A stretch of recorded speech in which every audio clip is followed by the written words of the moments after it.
जिसके भाग में लिखा है वही होगा, विष्णु शंकर के भाग में लिखा है। जब हमने उस ज्ञान व्यापी के अंदर शिवलिंग ढूंढ लिया, तो माफ कीजिएगा, मैंने कल कैलाश जी के घर पे भी कहा, कुछ लोगों के पेट में इतना दर्द हुआ, उन्होंने कहा अरे हमें हर मस्जिद में शिवलिंग क्यों ढूंढना है? आप मत ढूंढो, आपको जो ढूंढना है ढूंढो। आप तो अहमद भाई को ढूंढ रहे हो आजकल, आप ढूंढो, हमको क्यों रोक रहे हो भाई? जितना देश तुम्हारा है उतना हमारा भी है। तुम क्या करते हो हमने सवाल नहीं उठाया, हम क्या कर रहे हैं सवाल मत उठाओ उसके ऊपर। हम अपने लिए नहीं कर रहे, अपने संगठन के लिए नहीं कर रहे, हम किसी पार्टी के पीछे नहीं है। जो इस राष्ट्र के साथ खड़ा है उसकी जाति क्या है, हमारा कोई एजेंडा नहीं है, हम उसके साथ खड़े हैं। इसलिए मैंने शुरू में कहा कि ब्राह्मणों को गाली देने से, ठाकुरों को गाली देने से आपको सैटिस्फैक्शन मिल सकती है, लेकिन कभी उस ब्राह्मण से भी पूछिएगा कि जिस ब्राह्मण पे ब्राह्मण होने का आरोप लगता है वही ब्राह्मण, आप उसका कंट्राडिक्शन देखिए जो रियल लाइफ में है। हो सकता है वो हर मेरे नाम के आगे सरनेम कुछ है तो जो लोग हैं वो सारे ऐसे ही होंगे, सारे बुरे होंगे, होगा, उसको छोड़ दीजिए। लेकिन आप कहें कि नहीं सभी कुछ ऐसा है, हो सकता है कि आप ज्यादा बुरे लोगों से मिले हो, मैं तो अच्छों से मिला हूं, हो सकता है। वो ब्राह्मण,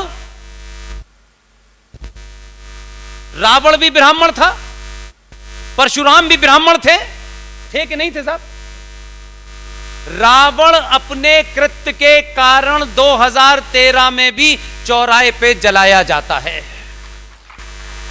परशुराम अपने कृत्य के कारण मंदिर में पूजे जाते हैं, दोनों ब्राह्मण हैं। और तीसरा, जो पंडित जी ब्राह्मण मंदिर में बैठ के शास्त्रों का ज्ञान दे के पूजा पाठ करा रहे हैं, आज भी इतनी घटिया राजनीति जाति की होने के बावजूद भी पंडित जी जो ब्राह्मण हैं, जो मंदिर में पूजा करा रहे हैं, उन्होंने कभी भी ये नहीं कहा इस राम क्षत्रिय की मैं पूजा नहीं करूंगा क्योंकि इन्होंने ब्राह्मण का वध किया था। आज तक ये नहीं कहा। किसी के ऊपर आज भी मर्यादा पुरुषोत्तम राम के ऊपर ये तो आरोप है कि उन्होंने रावण का वध किया था। ये हमारी संस्कृति की उन मान्यताओं परंपराओं की ताकत है कि आज भी हम ये नहीं कहते हैं कि भगवान राम ने किसी ब्राह्मण का वध किया था। और वो पंडित, वो ब्राह्मण पूरे दिल के साथ भगवान राम की रोज आरती करता है, उसके मन में नहीं आता कि इस क्षत्रिय ने ब्राह्मण को मारा था। और तीसरा कंट्राडिक्शन, वही ब्राह्मण जो पूजा कर रहा है, जिसे अपने ब्राह्मण होने पे घमंड है, होना चाहिए। मिश्रा जी, शर्मा जी और दीक्षित साहब से लेकर के जितने भी जी हैं, वो पंडित जी, वो ब्राह्मण मंदिर में किसी ब्राह्मण की लिखी हुई रामायण नहीं बल्कि वाल्मीकि की रामायण पढ़ा रहा है। क्या इन्होंने वाल्मीकि की रामायण निकाल के फेंक दी कि ये एक दलित ने लिखी है? यही भारत की ताकत है, यही सनातन की ताकत है। कोई नहीं पूछता, आपको भी नहीं पता होगा, मेरा एजेंडा है इसलिए पता रखता हूं। बिहार की राजधानी पटना में जो सबसे बड़ा मंदिर है, आप जाइएगा, आप ब्राह्मण ही रहेंगे, शूद्र नहीं होंगे। और उस मंदिर में आज तक किसी माई के लाल ने, बिहार में है जो जातिगत जनगणना कराओ, ये करो वो करो, किसी ने भी, अनेकों हजारों लाखों ब्राह्मण उस मंदिर में जाते हैं, इस रेल में टिकट लेते हैं, मंदिर की लाइन में लोग खड़े होते हैं, कोई अगले वाले से ये नहीं पूछता है कि मेरी शर्ट तेरी शर्ट से टच हो रही है, तू दलित है कि नहीं है, वो नहीं पूछता। वो पंडित जी प्रसाद देने से कहते हैं दलित है तो ऊपर से दो, ऐसा नहीं होता। उस मंदिर का, सबसे बड़े मंदिर का पुजारी दलित है, किसी को पता नहीं है। यही शक्ति है। अगर कुछ चंद ब्राह्मण, कुछ चंद ठाकुर, चंद दलित कुछ पागल हो गए हैं, और पागलपने की बकवास कर रहे हैं, तो वो सबका प्रतिनिधित्व नहीं करते। ये इंडिविजुअल है। कुछ जाति के नाम पे अहंकार में डूबे हुए हैं, कुछ बाबा साहब अंबेडकर को लेकर के ज्ञान दे रहे हैं। वो राजनीतिक दुकानें चल सकती हैं, लेकिन इस समाज ने कभी किसी के साथ भेदभाव नहीं किया। आज भी इसी देश के अंदर सबसे ज्यादा, सबसे ऊपर दलितों को रखा है। दलित मां के पेट से पैदा नहीं होता, अपने काम से होता है। कई ऐसे ब्राह्मण हैं जो डकैत हैं और बदमाश हैं, वो गुंडे हैं, तो इससे ब्राह्मणों को बुरा लगना चाहिए क्या? कई ठाकुर और कई बनिए ऐसे होंगे, वो गुंडे बदमाश हैं, उससे ब्राह्मणों का क्या लेना? किसी के आपने सरनेम लगा हुआ है तो आप पूरी कम्युनिटी को गाली नहीं दे सकते ना। इसलिए दुबे का जब इनकाउंटर हुआ उत्तर प्रदेश में, तो कुछ लोग सियासी मक्कारों ने कहा, ओ ये योगी ब्राह्मणों के खिलाफ है। पाखंड देखिए, एक नैरेटिव बनाने की कोशिश की, और साथ में पजामे वाले लग गए कि देखिए पंडित जी, अब तो ये वक्त आ गया है आपका। वो इनको और चढ़ा रहे थे।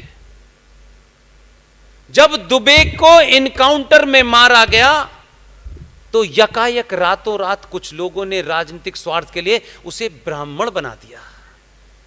लेकिन वही दुबे ने जो 20 हत्याएं की, उसमें 16 ब्राह्मणों को मारा, तब तक किसी को तकलीफ नहीं हुई। इसे कहते हैं मक्कारी। इससे जागरूक रहिए, इससे अलर्ट रहिए, और अपने आप पे भरोसा कीजिए। आपके अंदर जो शक्ति है वो दुनिया में किसी सभ्यता में नहीं मिलती है।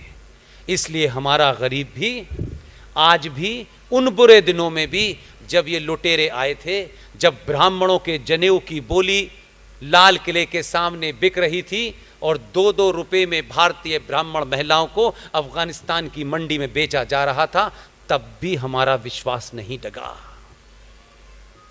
सब कुछ समाप्त नहीं हुआ। उस समय भी बहुत सारे ब्राह्मणों ने कहां कहां ग्रंथ छुपाए। महाराष्ट्र के अंदर एक जगह है, वहां छुपाया था, उस मंदिर में मैं गया।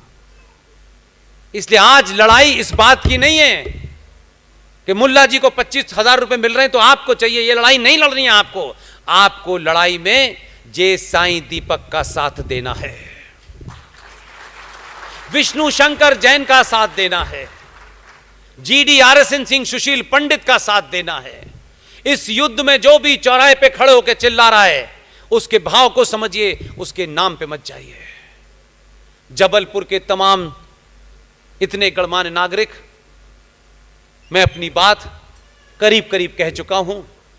मुझे फिर उस राज्य में जाना है जहां महाराणा प्रताप जैसा पैदा हुआ हो। हमें को दुनिया के सामने मुंह दिखाने में थोड़ी शर्म आती है कि जिस धरती ने महाराणा प्रताप को पैदा किया हो, जिसका चेतक भी उस उड़ान को समझता हो, उसमें ऐसा मुख्यमंत्री दिया है कि 19 का बजट 22 में पड़ रहा है।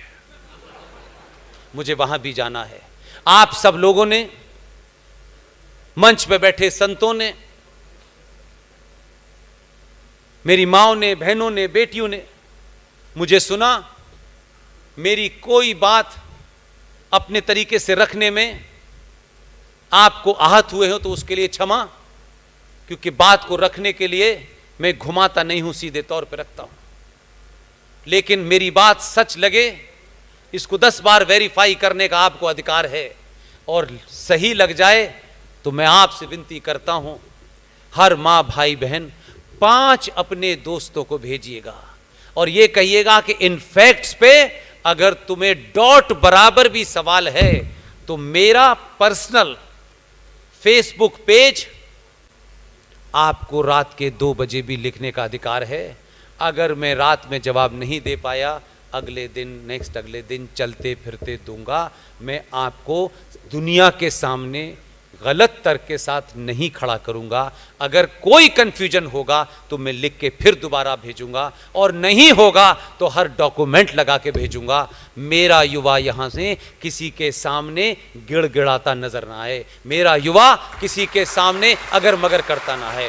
पूरी शक्ति के साथ, पूरी बहादुरी के साथ, पूरे सम्मान के साथ आप अपनी बात रखिए। अगर किसी को मेरी बात पसंद नहीं है तो मैं उससे माफी चाहता हूं। इसलिए ये शुद्ध सनातनी हिंदुओं की सभा है। जो यहां कोई बैठे हो अहमद भाई और वो पसंद नहीं आते, वो उठ के चले जाएं, मुझे कोई दिक्कत नहीं है। मुझे ये किसी से भाईचारा नहीं निभाना है। 700 साल के बाद खोई हुई संस्कृति में अगर जागृति पैदा हो गई हो तो मुझे सिर्फ 95 करोड़ सनातनियों से मतलब है, बाकियों से मतलब नहीं है। इसलिए वोट डालिए। मैंने कभी नहीं कहा, फिर कह रहा हूं, मैंने कभी नहीं कहा कि किसी को दीजिए। अगर 15 साल तक गद्दी पे बैठ करके आपका लड़का हमको बताएगा इस्लाम जो है शांति का मजहब है, 15 साल तक अगर तुम सिर्फ मेरे बुजुर्गों को कैसे तीर्थ यात्रा कराई जाए, सनातनी हिंदू कभी इतना कमजोर नहीं हुआ कि उसकी तीर्थ यात्रा सरकार कराए। ये हमारे शास्त्रों में लिखा हुआ है, अपने पैसे से तीर्थ यात्रा होगी, सरकारों के पैसे से तीर्थ यात्रा नहीं होगी। सरकारों की सिर्फ इतनी ही जिम्मेदारी है कि तीर्थ को जाने वाली रोड में कोई गड्ढा ना हो। 15 साल के बाद भी अगर तुम सनातन संस्कृति के लिए कुछ नहीं कर पाए तो तुम्हें कुर्सी से उतर जाना चाहिए। लेकिन इस उतारने बैठाने के चक्कर में यह भी ध्यान रखिएगा, इन्हीं में से किसी को बिठाना है। मैं इतना आपको मदहोश होकर के भावनाओं में यह बात नहीं कहूंगा। समय की मांग है। अगर कुछ तकलीफ भी है, अगर कोई परेशानी भी है, अगर शिकायतें भी हैं, बड़े सालों के बाद मौका मिला है। अपनी निजी शिकायत के चलते, अपनी जाति के घमंड में इस पार्टी और उस पार्टी को मत कीजिएगा। जैसे भी हैं, नेतृत्व का बदलाव कह रहा हूं, नीचे का बदलाव नहीं कह रहा। जो गद्दारी कर रहे हैं आपके सनातन के साथ, उनका कॉलर पकड़ के नंगा कीजिए और पार्टी से कहिए ये बहादुर लड़ेगा हमारी तरफ से, इस बार इसी को जिताएंगे। मजबूर कीजिए कि जो चाटुकार हैं वो बाहर हों और बहादुर की तरह गद्दी पे बैठें। और बैठते ही जैसे आपका शत्रु कर्नाटक में बैठा, उसने घंटों नहीं लिए फैसला लेने में। ऐसे मर्दों को सत्ता में भेजिए, हिजड़ों को मत भेजिए। बहुत बहुत धन्यवाद। Thank you very much.